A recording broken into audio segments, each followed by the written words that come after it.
Yes, hello, folks. Welcome to the weekly Manchester United podcast. I'm your host, as always, Phil Brand, joined with my regular co-host, the excellent James Rhodes.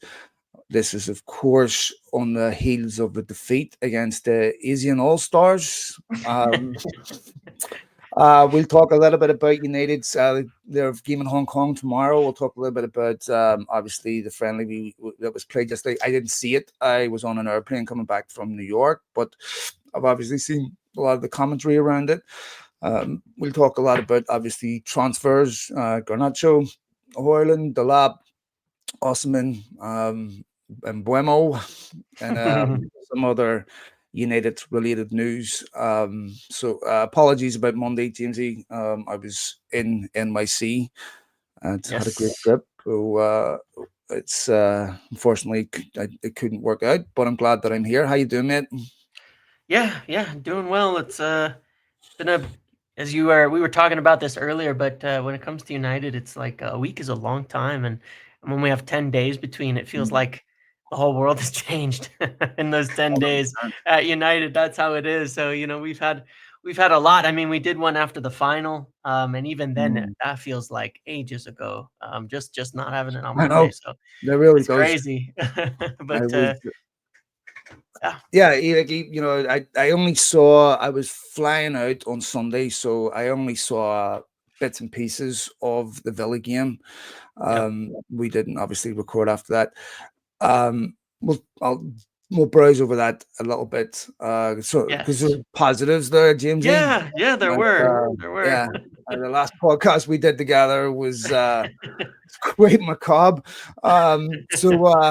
It's definitely look. We say we kind of joke about that, but sometimes you think about like there's a line where you just Mhm. where people are already depressed out of their mind, Yeah. and just about life in general, and Yeah. then United obviously, and there's a threshold that I don't want to cross. Oh, Who yeah. wants to listen to It's that? like how Everyone, much how much dooming yeah, can we do on this, to add to people's of course. misery and suffering? Like, we gotta Yeah, look well, I for mean, for hope in some places? what else could we say about the Yeah. season that people don't already know? Yeah. So, you know, then they go out and play quite well Mm. against Villa. A Win big 2-0. game. They were chasing the Champions League. This is like as good as a cup final for them. That game for Villa meant as much, just about, as Mhm. Tottenham in the Europa League final for them, not for us, but for them. United did get a wee bit lucky. I Oh, just thought, a little bit. I I've never been 100% convinced that Bandier had both of his hands on the. I don't know what Yeah, he was I doing. know.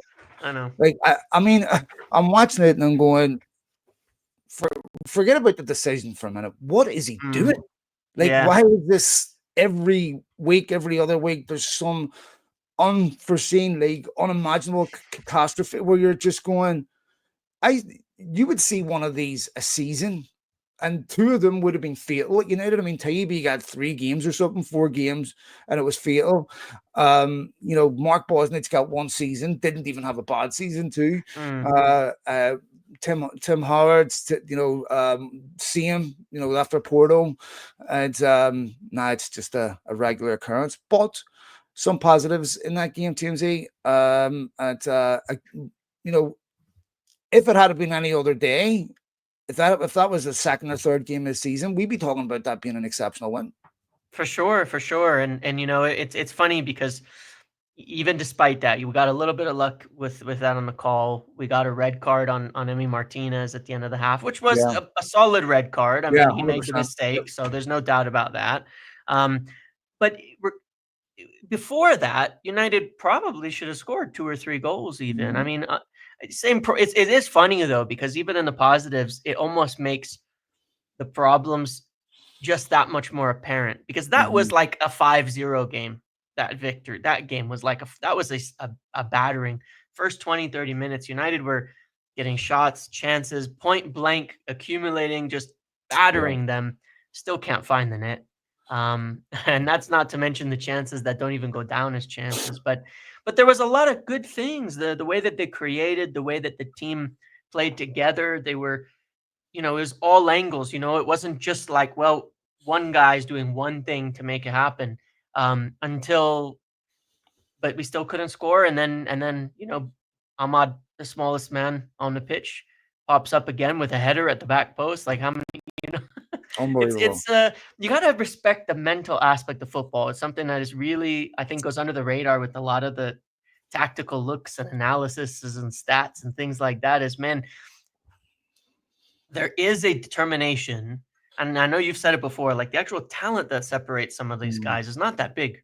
Even from Premier League to Championship to league, like the talent gap is not necessarily that massive, but there is a mental determination. You cannot tell me that it is just talent why Ahmad can find the ability to get on the end of those headers, things like that. And I mean, the first goal he scored for United was like against AC Milan years and years ago, was some insane mhm. in the air header like that. And we've got 6 foot guys all over the place that can't get on the end of these things. And I think that mental determination and drive is like that. I don't know. We call it what, the intangibles in the US. That's what it's always referred to in American sports as something to take note of players, as the guys who have that, because it matters, doesn't it? James, when I use differences or similarities in boxing and stuff, and one of the things, do you want to hit the target or do you want to punch through the target? Yeah. Okay. So how you execute, the intensity with which you execute, is when you've got similarities in talent, it's the intensity of the execution is where you see how badly a team wants to win. Yep. We've said this on the podcast before. You can always tell a lot about a team, their cohesion, Mm, their commitment to win by how they defend. Because those are yep. the things that you don't want. No one really, even defenders don't want to defend, right? Yep. And when I was looking at United earlier in the season, conceding a lot of goals from set pieces, I remember saying on this Mm, podcast, one of the reasons that I think that's unforgivable is once that ball gets in the air, it's about who wants it more. That's it, correct. Yeah. right? Yep. I don't. And the guy that wants it more is usually the one that wins it. Yep. So once that ball's in the air, you know, football ability more or less goes out of the window Yep. because now it's about physique, it's about it's about obviously you're taught how to hit a ball, but you know most people, there's not a lot of variance between Mm, skill of heading the ball amongst footballers, so to yeah. see someone like Ahmad, want that, have that hunger, and to me, and we said this on the podcast last week, United's season, this season, being the 25-26 season, started when they played Villa. Yeah.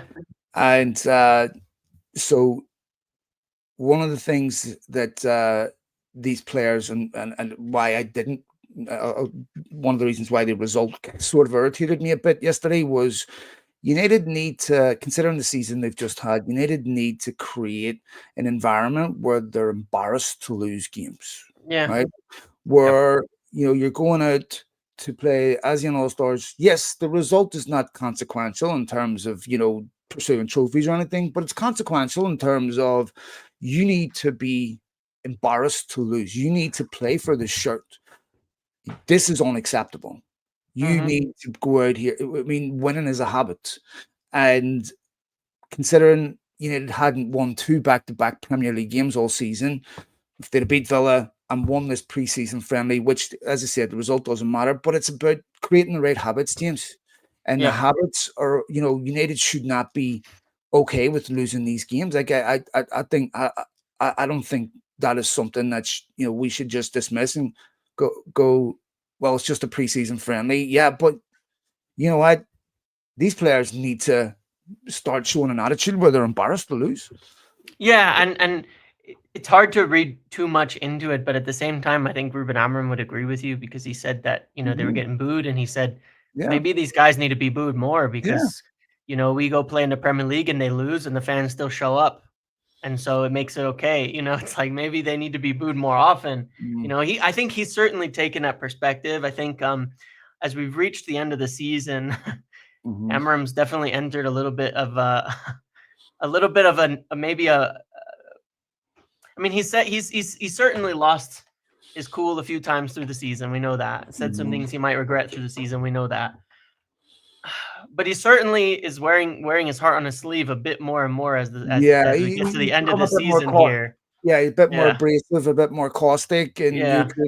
yeah. Sorry, mate. Go ahead. I've No, noticed but that that's too. what I agree. Those words were right, but I think that I do think he's in control of it in this instance. Like I don't think Yeah. he's actually losing his shit. I think No, he's I actually agree with knows that. Yeah. exactly what he's doing right Mhm. now because I think he's really impressing upon the point that all right, we've gone through all of this and now it really really does have to change and it's become completely unacceptable and he doesn't want them to sit and go and say, "Oh, that season's done. Now everybody can relax. Now everybody can coast, Now everybody can just chill. It's a fresh Yeah. start. We'll be okay Mhm. next year." He doesn't want that at all. He doesn't accept that. He doesn't believe that. And there is a difference, I think. It's one of the reasons it can be very stressful for a manager, where and I think there's similarities to things like this in life because you can't turn it off and say, "Well, I'll hope for next Mhm. season," because you're Yep. responsible for so much more Mhm. than the one player who can just say, Mhm. next year I'm just going to turn up and I'm going to play better. He's got to figure, they've got to figure a lot more out, and I think he's doing that on purpose, no doubt about that, and making it very clear how he feels. Yeah. I mean, look, I, I I think he's been told he's going to stay. Hmm. He's if you look at to be fair to him, he's not shirked responsibility. Whether you agree Yeah, with his decisions or not, yeah, the Garnacho thing, I think Ruben Amorim responded exactly how he should respond in that yeah, situation. It's absolutely vital because that's not just about who wins between Garnacho and Amorim. That's about Amorim what make set an example to everyone else yeah, what's acceptable, what's not. yeah, Obviously, we've seen it with Marcus Rashford, we've seen it with Anthony, we've seen it with other players where he has had a steadfast refusal to tolerate certain things. But um, with that being said, James, I think that if there maybe is a critique to be had of Amarim saying, okay, then maybe be a little bit more me be a little bit more precise, choose your right, words a yeah, bit more yeah, carefully with some of the things. yeah, Like when Ahmad was asked about, which I don't understand why Ahmad would be being asked this question, but about Garnacho's future, and he's laughing. I don't think that's a good look. Like sure, I'm trying to be really kind and yeah, think what possibly could he have found funny in that moment. Like to me, I'm not gonna defend Garnacho, but that would piss me off. Like I don't sure. know what's funny about that. Yeah, I mean, I could imagine that to a little bit of the humor is the fact of the question itself being asked to Ahmad. It's like, Yeah, you I know know. what you're Why ask doing. You know him? what I mean? Like, you know what you're doing as if a journalist is asking Ahmad about that, they know they're looking for something to, to Yeah, write a story, I and agree, that I but can find the humor in a I little honest bit, but but we're guessing it, right? yeah, And to of me, course, yeah, like we're still talking about one of the exceptional young talent yeah, that once if you get if you get in a situation where you need to become desperate sellers, yeah, that doesn't help them. sure, correct, yeah, And to me, like you always have to have leave the door open for the possibility of what if he doesn't go? You now yeah, have to work with this young footballer, and you're going to need to because this young lad is someone that is still on his day a very good player. I agreed with Ten Hag when he did it with Ronaldo. We had to do it. hmm, Um, but I think that like that type of thing isn't good for United as a football club because like for Marcus Rashford, for example, if United are of the opinion there's absolutely no way he can come back here, right, that strength that weakens your hand in negotiations, sure, correct, yes, right? Now you could yes, communicate this privately, yep, um, and as I said on the podcast last week, um, that may have changed since then, but no one had communicated with Marcus Rashford's team about what their plans were over right, the summer. yeah, So, to me, like I think, okay, Sancho, mhm, he has to be sold. I understand there's no way he can come back. But to me, when you're doing that with players, I just don't think it festers a relationship of respect between manager and player. Like I don't like that, but maybe I'm being overly critical. Guess we'll find out how it plays out, right?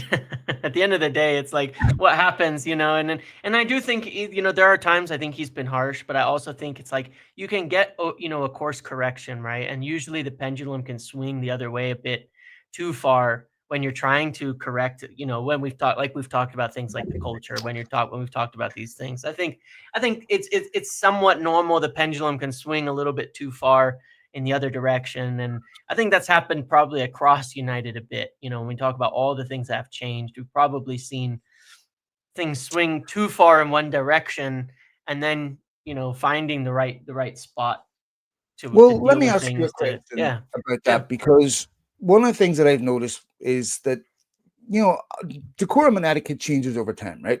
yeah, And with these current crop of new younger managers, they're not a, mm, they're not afraid to come out and be very direct. Like I've seen Maresca do it. yes, I've yeah, seen Arnold Flat true, do it over Nunez, right? Where 10 years ago, that would have mm, stood out like, wow, yeah, that is very, very rare. I still remember the 2 or 3 times. I remember Ferguson when he was asked about Van Nistelrooy missing a penalty, and he goes, "No, I should have scored. That's a bad miss." And going, "Wow, that's really mm, unusual." But in yeah. American sports, James, is that do you see that more in American sports where coaches, have a different expectation of etiquette where they will come out. American journalists are getting access to locker rooms like Mm. right up close in the Deep way. in there, yeah, Yeah, yeah, they have way more but access. Yeah. yeah, but do you see in American sports coaches with the same parameters and the same expectations, or do they go after players directly in the media? What's different about it is I think it's probably a bit of a reaction to the difference in situation because of the way that managers in football and have been kind of deified. You don't really Yeah, get that in the US with the coaches yeah, here. It's like, he's good, he's shit, he's bad. They'll sack a coach and put a new yeah. one in, and it's like not a big deal. It doesn't really matter. I mean, I live very close to the Nuggets coach who got canned like 2 weeks ago. He got like Oh, canned like oh, 2 weeks left of the season. Everybody just moves on. Like, and mm, they were going into the playoffs. Like, imagine you're going into towards the final of, for anybody who's not following on American sports, but it's like you're going into the knockout rounds of the Champions League and you just sack your coach.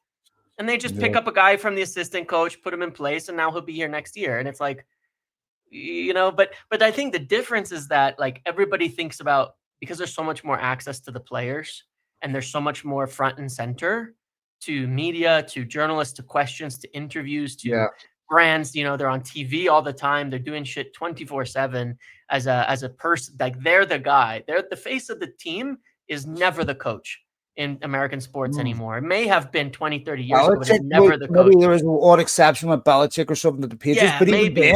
But then it's Tom he Brady, got like, fired like 2 years yeah, after, yeah. you After know, Brady leaves, it's over, right? yeah, And so I think that some of the reaction here is I think that younger coaches are kind of pushing back. Like, you mm, don't call out the players sometimes by name, behaviors, things like that, then it's mm, all on you, and they don't want to be that type of relationship anymore, where it's like, yeah, well, I can't be the guy taking all the blame for everything all the time. You know what I mean? And it's like, so it's a little bit of an Americanization, because I think you don't get coaches necessarily blaming players that way, but you look at after a game, who goes after a basketball game? It's not yeah, the coach. Two players go up, they sit there, they have to answer all the questions, they have to, mm, explain what happened, they have to do all that. They have to do it themselves, so the coach doesn't have to, and they have to say, I played like shit and I did this and I did that, and it's a little different. I think in one sense I sort of sympathize with players a bit in Yeah. that, look, you're quite right. If they go on the field and score a hat trick, they're not coming off said, you know what, all the praise goes to the boss, right? Yeah. Because we wouldn't have won without, Yeah. but when they lose, Yeah. well, Gaffer's fault, But Mm. I look at that and I'm thinking, obviously the things have changed a lot, but the slight defense of the players, James, because of social media now, you Hmm. know, if you criticize someone, the crescendo, right? Yeah.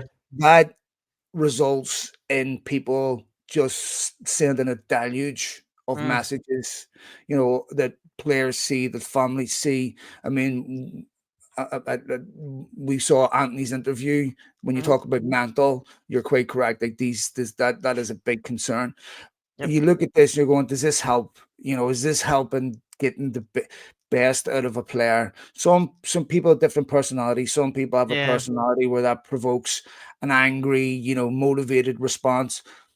But in others it doesn't, and it just depends on your environment, depends what's like at home, the support, what your Yep. your reputation is. There's just so many variables, and I just don't know if it helps, because I just think they don't have any rate of reply, Hmm. certainly not on any equitable level.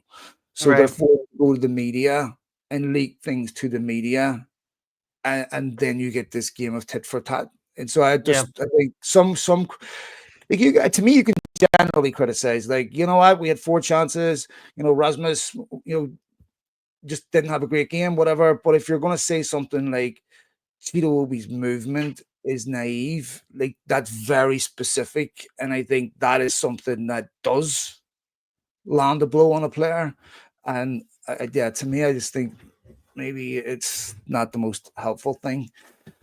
Let's talk about young Garnacho, James, because young Garnacho since January has looked like a player that doesn't want to be at United. Hmm. And some of this to me was preventable, because United easily could have, talked to Garnacho about his brother and made that go away. Yeah. It's been that way a Because long time. Yeah. wherever he goes next, that dynamic won't come with them. Right, there'll be no Roberto Garnacho posting things on. And look, they're still young kids. That it's a very, very tough environment to walk perfectly. When you're a young 21 year old, like, it's really difficult.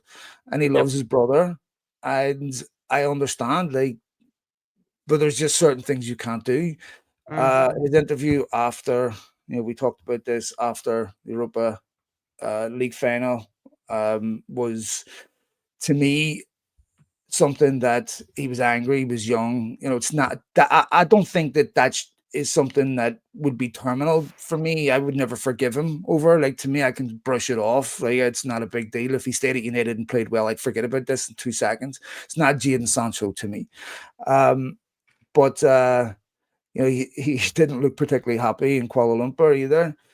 Um, Two things on this. One, and we've been saying this for a long time, I do believe United will sell Garnacho this summer. But James, United have completely changed their identity.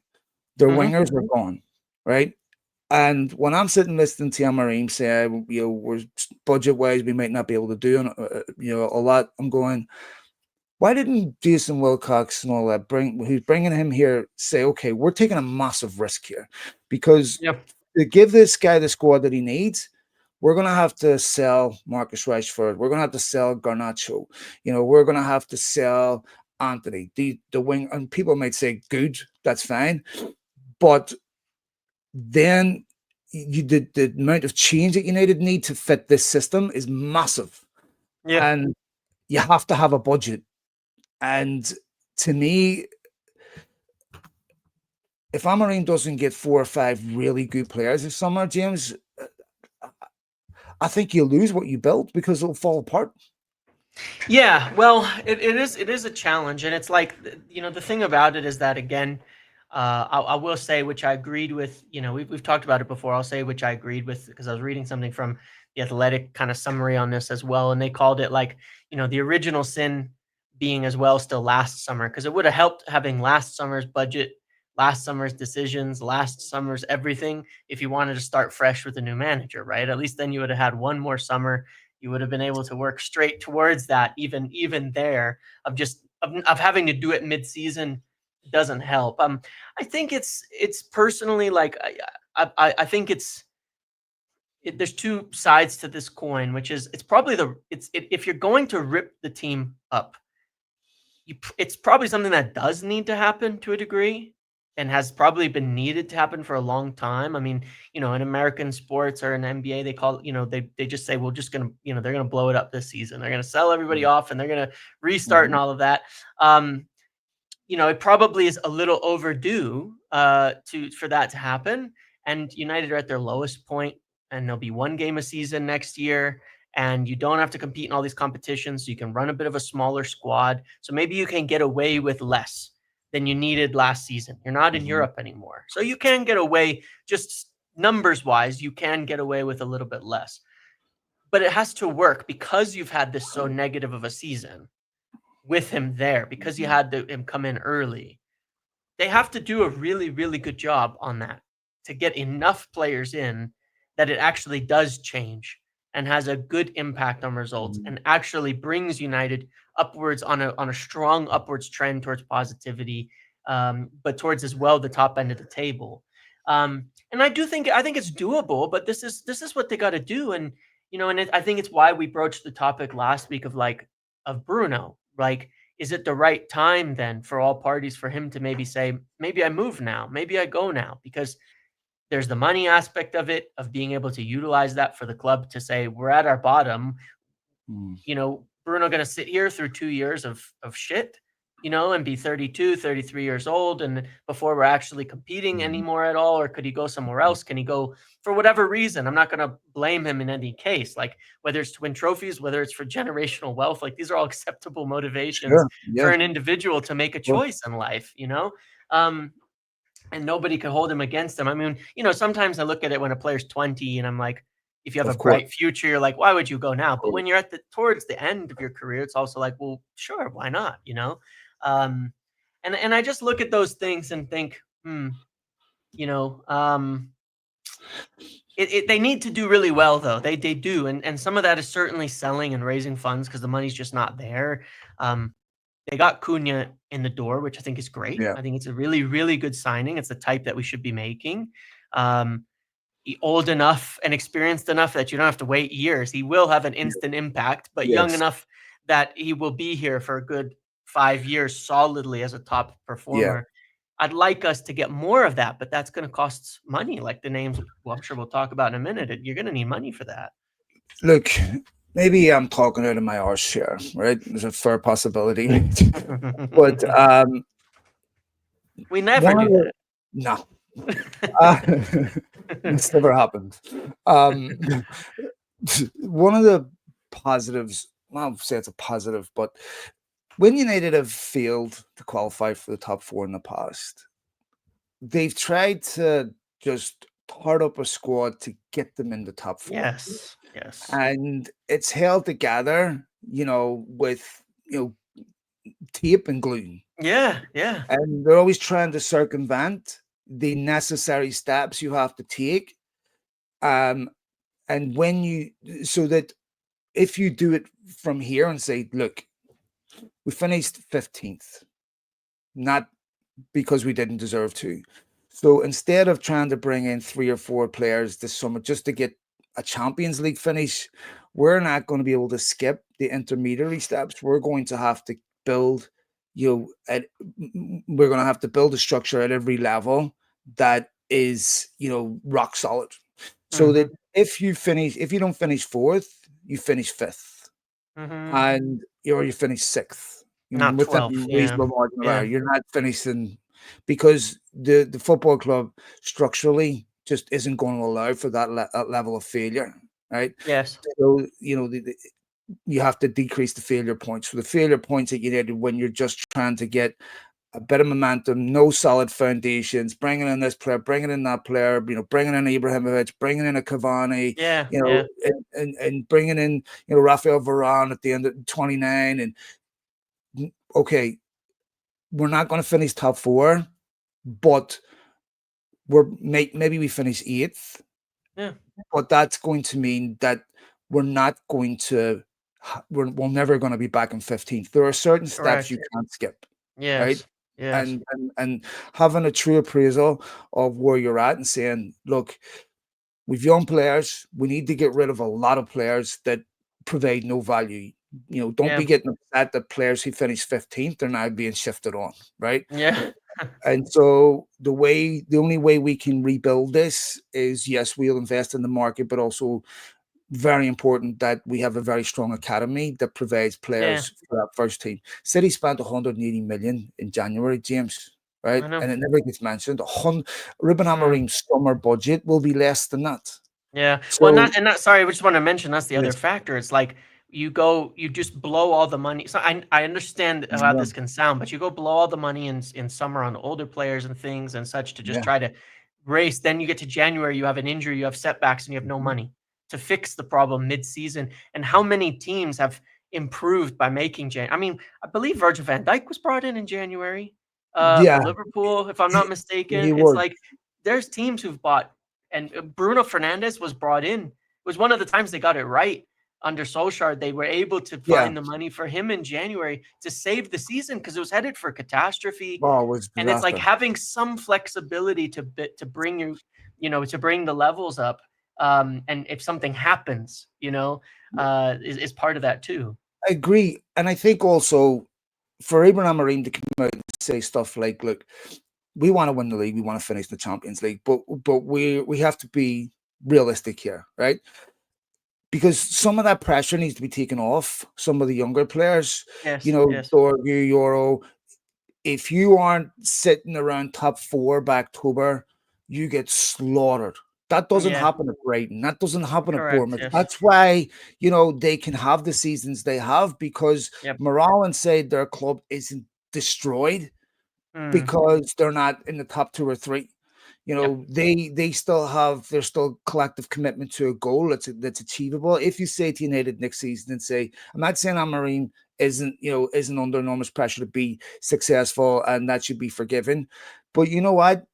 If United's finished sixth or something next season, Yep. okay, and that there was more solid. It was as a result of solid incremental growth that gave United a springboard next summer to say, okay, look, we're on solid footing here. The foundations are in good place.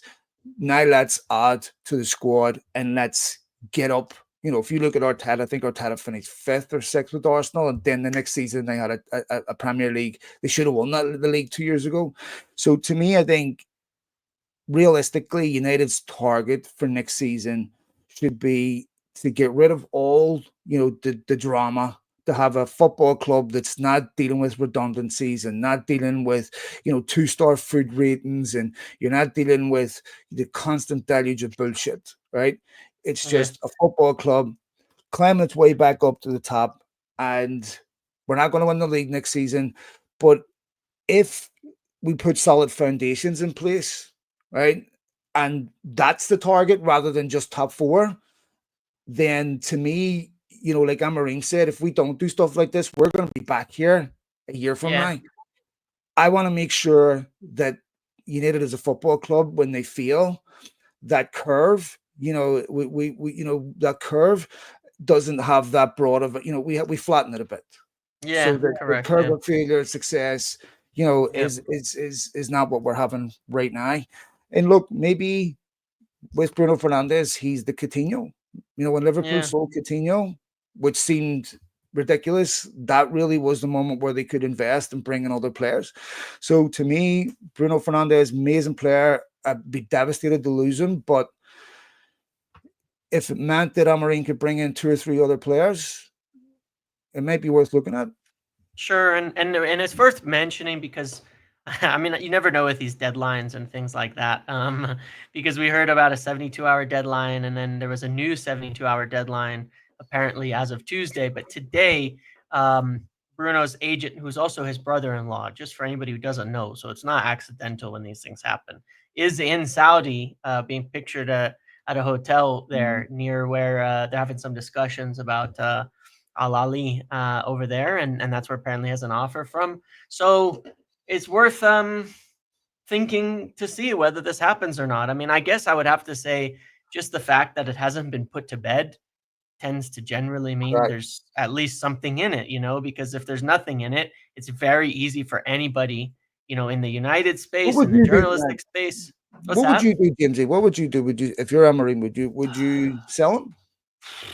It's hard. It's a question that a lot of times I feel you have to take out of the manager's hands, right? Because I think in most cases, managers would not sell because it's like, why would I want to sell? Because they don't want to be the accountant. They want Mm. the players, but they don't want to be the money guy at the same time.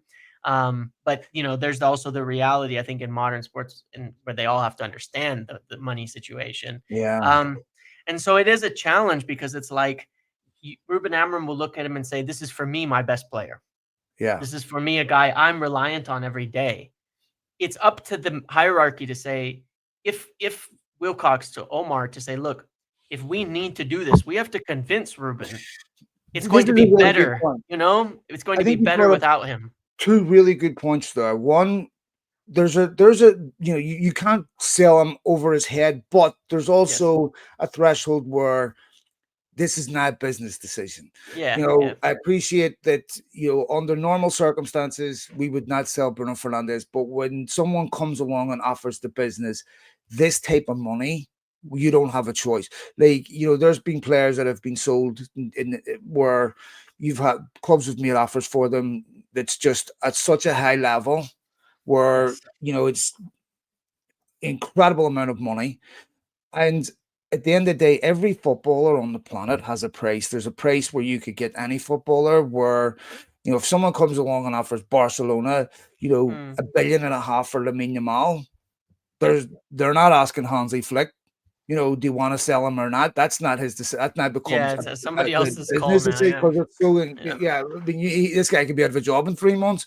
Yeah. So, and I think managers. I mean, this is something that managers of football clubs they aren't in the top 3 or 4 clubs in the country have to deal with every Yeah. single It's day. every single day. Yep. Bayer Leverkusen revert. So yeah, no, that's that's a good the premise because there's two arguments there, and I think when you first said that's one you don't give the manager a choice on, I sort of bristled a bit, and I thought, well, actually, you're right. That is something where it's just at such a high number Yeah. that you can't say no.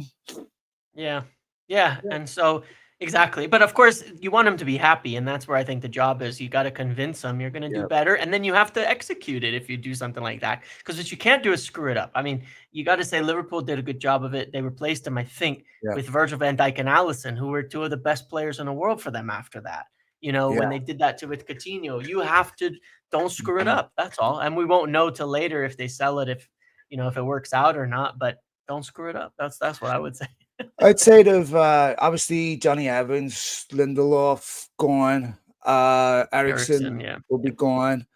Um, I watched the Chelsea Betis game yesterday, and the Anthony that I saw against Chelsea was the Anthony that we've seen every week at Manchester Mhm. United. Where I'm like, okay, you know what? That 10% of me that wanted him back after what it is now down to Yeah, zero. Like I yeah, think that there's other offers on the table for yep, Anthony. I think there'll be a number of clubs in Spain be interested in him. yes, Um, yep, obviously, I'm pretty confident Marcus Rashford will go. Um, United will get a cash boost from the Alvaro Fernandez sale because it looks like he's going to go yes, to Real and a big Madrid. one too, which is Yeah, nice. Yeah, possibly if Mason Greenwood goes, they have yep, a 50% sell on cause on that. So Garnacho. mhm, United are allegedly in Naples to talk to Napoli about Garnacho possibly going there. I think uh, with obviously the potential of Osimhen being included in some type of deal. Hoyland, uh, you mentioned yesterday that there was legitimate interest in Hoyland from Italy. mhm. So why don't we run through these, mate? So what do you think with Garnacho? Yeah, I think Antonio Conte staying at Napoli, which Was that wasn't looking confirmed? like. Yeah, yeah, Fabrizio and Di Marzio and them have confirmed now they've worked it out to stay. You know, New contract, plans for to how to reinforce the squad, all of that. Obviously, following them winning the league, I think that represents a real opportunity. You look at Scott McTominay winning the title for them, essentially. They're going to be looking with some favor, I think, on the players that they might bring in. It is kind of funny, we sold a number of players from Mhm.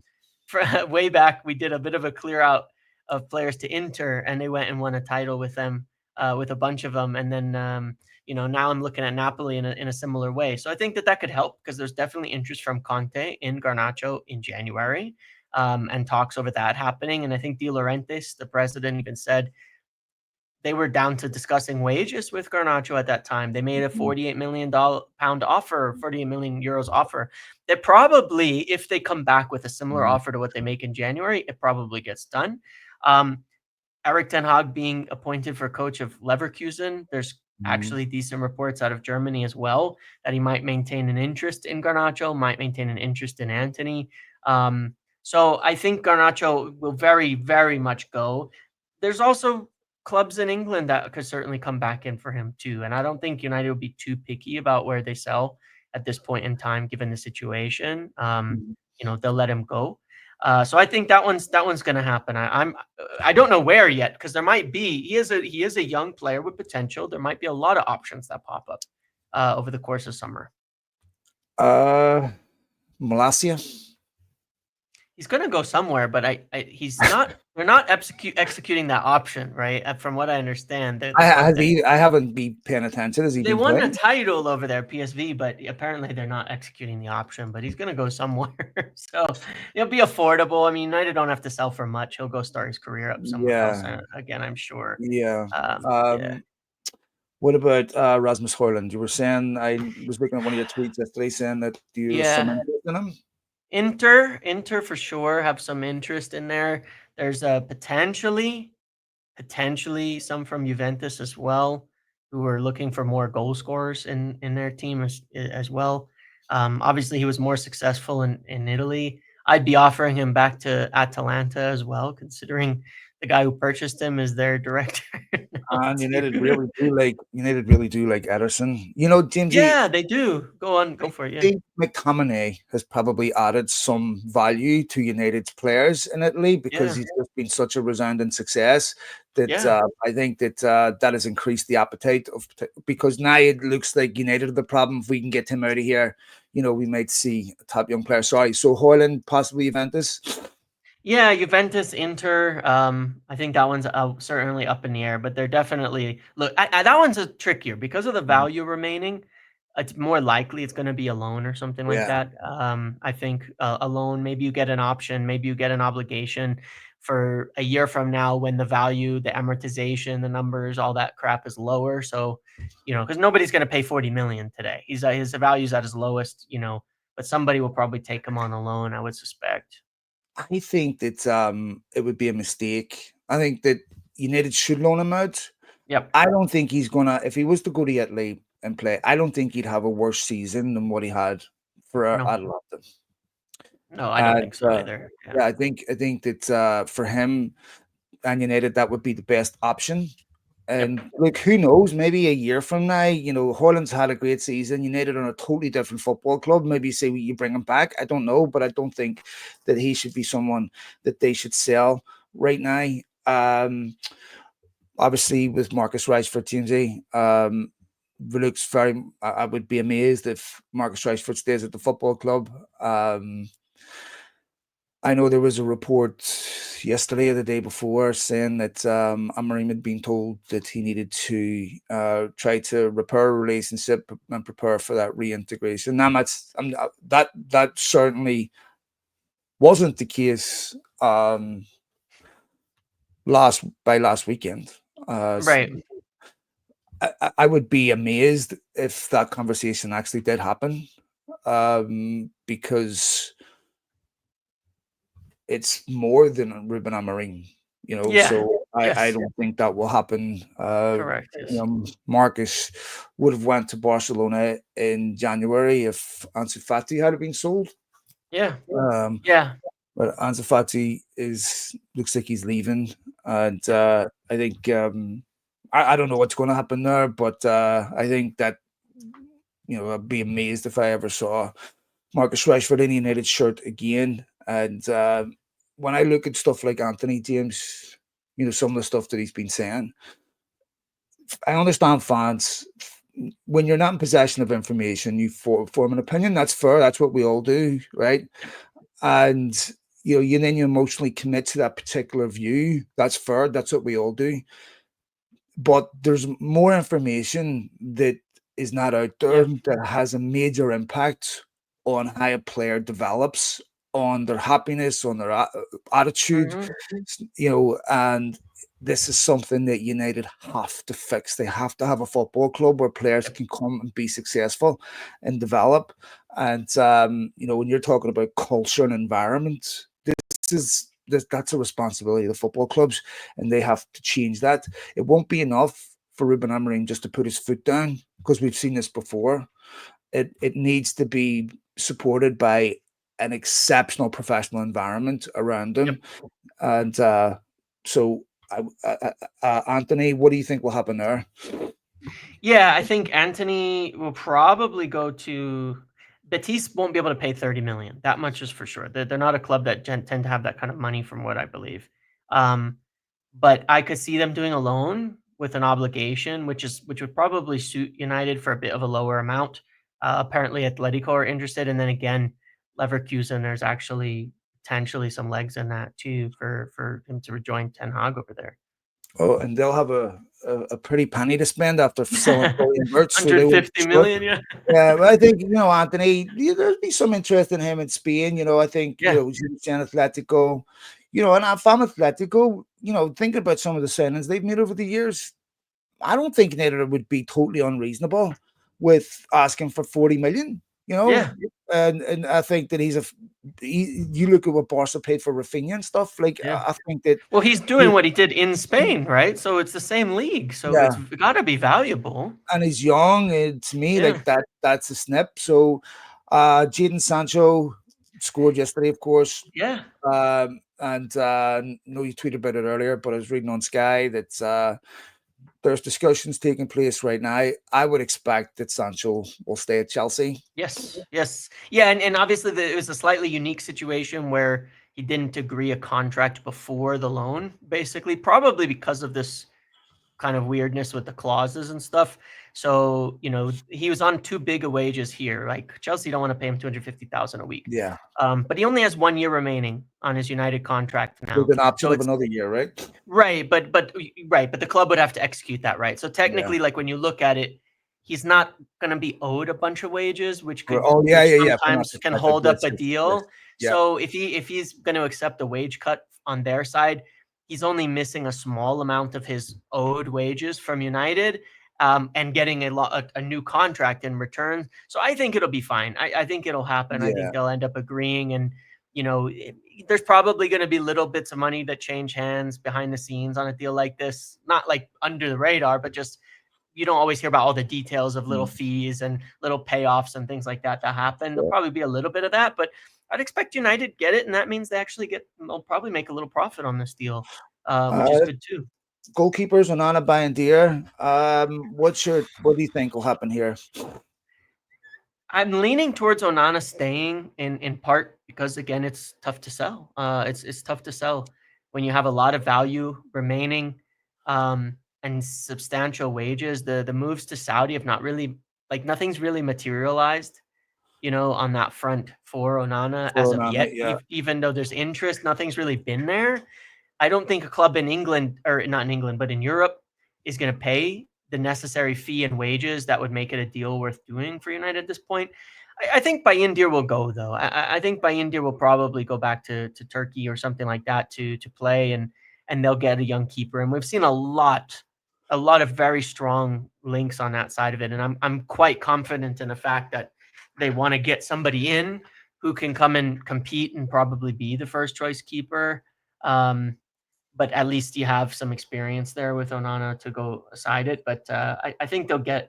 I think it's much more likely by India. Onana's a tough one. It is a tough one to move. Just You looking know, at Bayer Leverkusen squad there, just looking at who their goalkeepers are. yeah. I was looking at Marikova. I was there. I was just I was wondering. wondering about that too, as well. By the way, yes. And actually, I think that would be quite decent in Germany. Yeah, Because if you look at why one of the reasons why he's struggling in England, it's not going to go away. It's the physicality, and then yeah. you start getting targeted. So I think that's that if someone came in and offered United 40 million right now, I don't think Amarim would say I No. want him to stay. Yeah, he would Um, accept that. Yeah. yeah. So looking at it, one or two others here. Uh, Midfield, you do expect Toby Collier or anything to be still here? What outside of what I think Casemiro will stay. Yeah, Especially I not think so having no too. European football next season. I think that will suit him. That would be his last year. But in terms of midfield outgoings, do you see anyone else? I think Collier could be sold. He's a young player that will have some value, and Mm, obviously as an academy player, again, you get that profit aspect of it where he's shown he yeah. can play. So you can get 10, 15 million for a player like that. It actually unlocks quite a lot in the market for United. And, again, I think it'll come down to one of those things like they're not going to be pushing him out the door. But if you need more money, you nobody's going to say no if the offer comes in for him. If the money is there for him to move to another club. Um, so I haven't heard too much about that because he's been out injured for such a long time, and I mean, he made his return essentially in that All-Star game yesterday, Yeah. I believe, for the first time in a long, long time. But I imagine that is one that there will probably be some offers this year for him. So if you look at Amarim's budget, James, right? I was just writing down the players here that could most likely be sold. Malacia, United will get some money from Alvaro Fernandez, Anthony, Rashford, Garnacho, Sancho. I mean, that's a significant chunk of change Yeah, right there. probably potentially over 100 million in value Yeah, out of all of that. Yeah. wages being saved, all that. Yep. But then, will Hoyland go? We don't know. So I think that United need to have wholesale changes. I agree, and I think that with some of the money that United and Amarim are guaranteed with these sales, there's flexibility to do stuff in the market, and I think that it won't be a terrible summer. I think United will get some really fairly decent players in that are improvement on what they have. I think if you look at when Chelsea won the league, they had no European football that season. Hmm. Yep. The year that Newcastle qualified for the Champions League, they had no European football that season. Liverpool 2014 should have won the league, had no European football that season. I think for United, not having European football obviously will have a negative impact financially, but in terms of where they're at, I think this is something that will help them. One or two things before we go. Delap looks like he's going to Chelsea. Yep. Not Yep. And devastated, James. no, I mean, I still, I've been sitting here since we first talked about it. I think we've both kind of gone, he's 4 days older than Rasmus Hoyland. Yeah, that's, And if, Daniel Luckhurst tweeted that. That was a yeah, good, and good, good fan from Sonny. I looked at his numbers, his goals, his non-penalty goals this season is Yeah, the same as Rasmus Hoyland's last season in the Premier League in more minutes. And I just think I don't think personally, I've been always against. I think that the pressures of United are too high yeah, to bring in a young, inexperienced number 9 in particular. I think there's yeah, positions you can get away with it, but for a number 9 to lead the line at Manchester United, it's too much pressure. We saw what happened with Xerxes this year, even, yep, and he's even a little more experienced, and he's now. I think he's gotten past it, which is a good sign to him. But it is rough, man. It has destroyed Rasmus Højlund. We can see it, unfortunately, because he's confidence yeah. and all of that. It is You're right. hard, and he wasn't Very. even that bad last year. So it's like it destroys you, and it's really, really tough. So I think it's maybe a blessing in disguise to a degree there, even though it wasn't an expensive deal to get done. It's when I was young kid watching United in the 80s and early 90s and stuff, I was always envious of Liverpool because they always had prolific goal scorers. United had goal scorers, but no one extremely prolific. Mm, Mark Hughes, great goal scorer. Score of great goals, not a great goal scorer. Bram McClure right, never. yeah. They were never, and used to always say it's a graveyard for strikers. Gary Birtles, players that have come are big reputations, big money. and just couldn't consistently deliver. Because when you're not winning games, there's a couple of people that really get singled out. Strikers is one of them, and you can see like that's one of Hoyland's biggest impediments is Mm, because you can see that mentally he's struggling a lot. So yes, I'm really excited. Looking forward to Cunha. I think Cunha is a very, very intelligent signing for United. yep. He will get them goals. He's creative. He's also got a little bit of a bastard in him, which I like. He's Hmm. tough. He's got a bit of a Diego Costa in him a bit We to talked me. about like the shirt's not going to weigh heavy on a player like that at Yeah, all. no, Like no. they'll be okay. He's the guy that, when I watched United play Wolves a few weeks ago, he looked like a player that was auditioning, that was desperate to Mm, get into the United team, and never put any preconditions like you have to qualify for a Champions League or whatever. He just wants to be I like here. that. Hmm. Yeah. And he will be a significant improvement. If you look at a lot of games that United have drawn or lost, they had numerous chances to win them. One goal in those games, everything changes. Yep. And that's United need someone that you know will give them about 15 goals a season. Like when you get another striker in ahead of him, that really looking forward to that. But I think that there's equivalent alternatives to Delap that you can find Yes. anywhere. I don't think there's enormous equivalent alternatives to someone like Cunha. If I had Yep. to pick one of the two to sign, I would be picking Cunha. I done a Yeah. poll on my Twitter last week asking Oh who yeah. would they prefer, Delap or Yorkes, and it was emphatic about Yorkes. If you never end up with someone like Osman, yeah, I'm really excited about next season. Yeah, for sure. And I really do like Victor Jokeris, and it's a type of Yeah, situation that it could. I mean, look, the simple fact of the matter is, 50 goal strikers do not grow on trees. I don't care what league they're yeah. in. And the Portuguese league is not a bad league for talent. So many good players have come out of there. They do not grow on trees. When you look at the list of players who's actually done it, they're all the greats of the game. You're talking about like the best. And I'm not saying he's that good. I'm not trying to Well, make he that also has comparison, experience but playing in England. yes, he played at Coventry, and he's been Yeah, he's not a one season wonder. He had two really good years at Coventry in the Championship, which is a league that tends to translate really well, to the Premier League in terms of growth and all of that. He's gotten better each season. Obviously, there's some advantages and disadvantages to coming in to a manager that and all of that. But it's a type of one where I feel that there is a chance it falls in United's lap a little bit because the other big clubs in England are looking elsewhere. Chelsea have their yeah. signing now. Arsenal seem like Arsenal they're getting moving for Benjamin Sesko. Sheshko, and Yeah. Liverpool are spending buckets on Wirtz. I don't think Gyökeres is the type of player they want to sign right now either.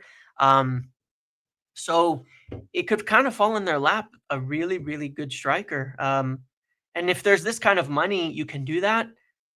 Brian and Bumo, we had that whole fun argument about him a while back and ended up on the same page, Man, hold up. like some In all weeks ago. And seriousness, I look back on some of the shit I said about Embuemo, and it was ignorant beyond belief. Like it really was. I had so many preconceptions in my head about what he was, sure. his height, everything, and I'm like, Yeah. fuck, I'm wrong about everything.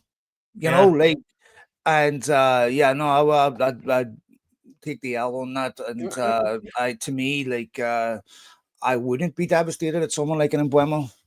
Yeah, yeah, and they face a lot of competition, specifically from Newcastle on that deal, Mm. who can offer Champions League. And to be fair, Newcastle are really done all right on their trajectory. That as a club where they're heading, I can see why it'd be an attractive option. But I think at the stage where we're at, and this is where they have to earn their money.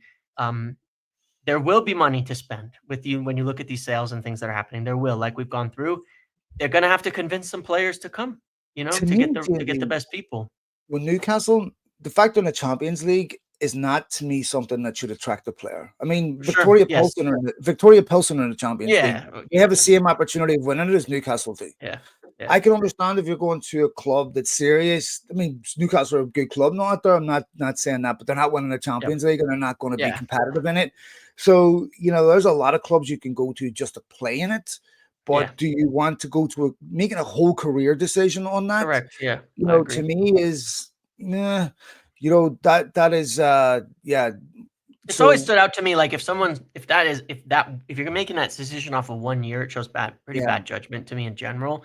I don't think it's a deal breaker, but, I think United will have to do a bit of convincing of some players that the whole plan is going the right direction. I think getting Cunha in the door really early actually helps with that a lot, though, because it's like, "Look, here's a top performer, and, we're building something with this." But, yeah, that's they gotta do their job on that respect and now make those things happen. all right, mate. Quick one before we go. Anyone else in terms of incomings that we should keep an eye out for? Ooh, I mean, you mentioned Ederson because there's obviously once they solve the forward line, obviously they're Yeah, gonna probably need a midfielder. yeah, Um, they're gonna, Christian Eriksen played 1,500 minutes still. You still have to replace that somehow, somewhere. And there's likely going to be other departures as well. So Ederson, but Ederson and the keepers, Lamens. There's been a lot of talk of the young keeper, Lamens, who's plays in Belgium, I think it is, right? There's been a lot of that. So, yeah, I mean, gotta I think they'll sort a forward out, and then we'll start looking at some other names, another forward at least. yeah. And it's encouraging that United are moving swiftly. So we'll hopefully not have a summer long of sagas. I think that is, when we talk about the differences that Ineos have brought, that is definitely one that is obvious, where the way they move on signings is, much more expeditious. All right, matey. Thank you. We'll leave it Of there. course. Thanks to all of you for downloading the podcast. As always, we'll be back consistently throughout the summer. Yes, So sir. we'll do more and more of these transfers, podcasts, and what have you. So thanks to all of you for downloading the podcast, for following myself and James. If you are someone that doesn't subscribe, please hit subscribe, whether it's my channel or James's, doesn't matter. That's the best way you can support both of us. All the best, mate, and we'll be back again next week. Cheers, TMZ. See you later.